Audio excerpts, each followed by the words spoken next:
potential possibilities. Brother and sister, together we'll make it through. Oh, yeah. Someday a spirit will take you and guide you there. And I'll be there just helping you out whenever I can. Everybody's free. Everybody's free. Oh, yeah. Oh, to feel good. The successfully marketed serotonin antidepressants which came into consumer use in the 1980s were sold as mechanical fix-its. In the marketer's dream, the complex system of self and environment was distilled into a pill to be cheerfully swallowed on a daily basis, offering the promise that you would return to the persona of a productive and contented citizen. This idea that we can somehow medicate ourselves into a state of happiness.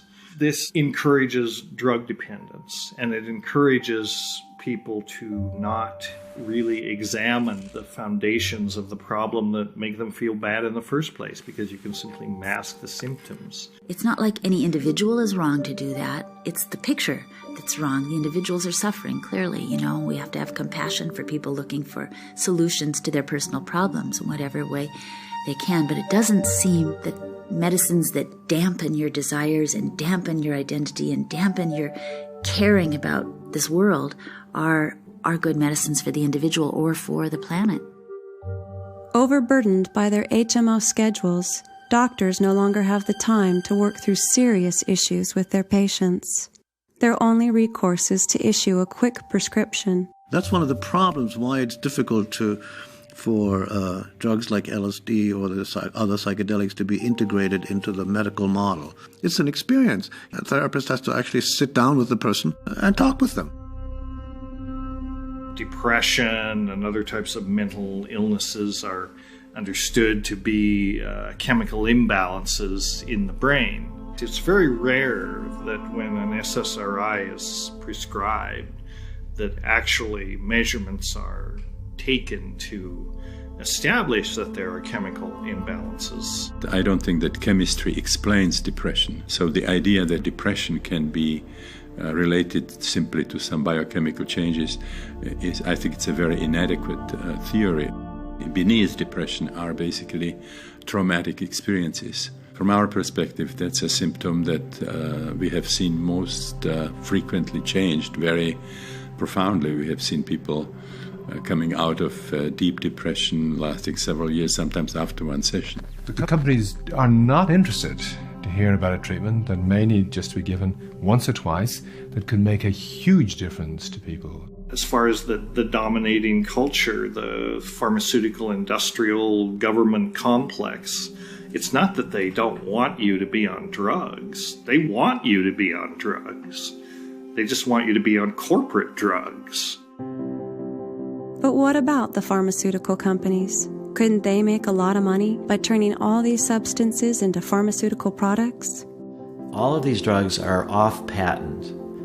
MDMA, patented in 1914, it's in the public domain. LSD, first synthesized 1938, it's in the public domain. Psilocybin was first synthesized in the 50s, it's in the public domain. Marijuana as a plant, these things are in the public domain.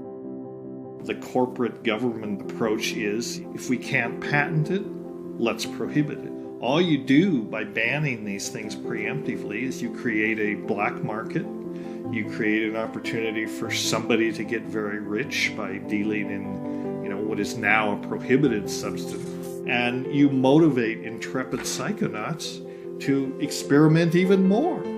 There are many people who are using substances, all kinds of different substances, legal and illegal. Just give me something, let's just forget who I am and what's going on. And medicine is the opposite. Let's explore who I am and let's understand it. Psychedelics open up the door to our inner psyche, so we have human experiences under the influence of a psychedelic rather than a psychedelic experience that's somehow or other intrinsic to the drug. A flood of findings with drug addicts and convicted felons showed that these substances could recondition behavior, enabling them to make dramatic changes in their lives. After participating in one of these experiments himself, Alcoholics Anonymous founder Bill Wilson became convinced that LSD could cure chronic alcoholism. In a series of studies conducted between 1954 and 1960, Dr. Humphrey Osmond proved him right, treating 2,000 alcoholics with LSD under carefully controlled conditions and achieving a success rate that had never been duplicated by any other means. We've turned the corner on drug addiction in the United States. Drug addiction in the United States is under control. First of all, the word addiction itself comes from the Latin word addictus. And addictus was somebody who owed somebody money, couldn't pay it back, and had to become a slave to them. So addiction always implies slavery. That, of course, includes drugs, but it also includes shopping, sexaholism, addiction to power, addiction to wealth, addiction to violence, addiction to work. Anything that we try and use to fill the internal void can become addictive. On top of that, of course, we live in a society that values externals. Everybody gets the message that they're not adequate, because those perceptions of not being adequate is what drive a lot of consumerism. So this society automatically and unconsciously generates insecurity in almost everybody, which of course is an alienation from the self, which of course is a source of internal distress and pain, which again leads to addictive behaviors. The serotonergic hallucinogens in particular, they're classified as drugs of addiction, but they don't induce addictive syndromes in any way that we can measure them, either in animal models or in human models. And in fact, in a way, they're misclassified as having high addictive potential. And the reality is, when used under the right kind of constructs, they can actually be used to treat addictive spectrum disorders.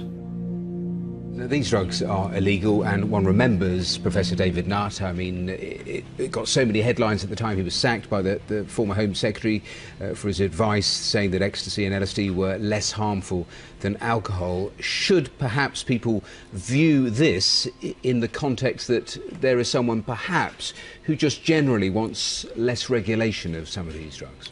Well, this is a very specific application of the drugs. It's a medical application, and these are preliminary results. And so we're interested in the potential of the drug. So really, it doesn't directly implicate the policy issues. We're more interested in being able to research these drugs for their potential benefits.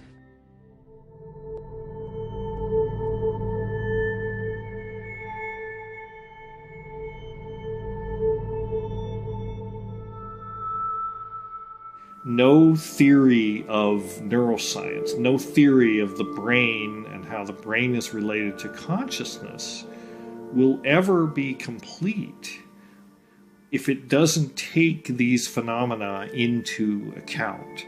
I went to London a couple of years ago where there were some psychiatrists really trying to open up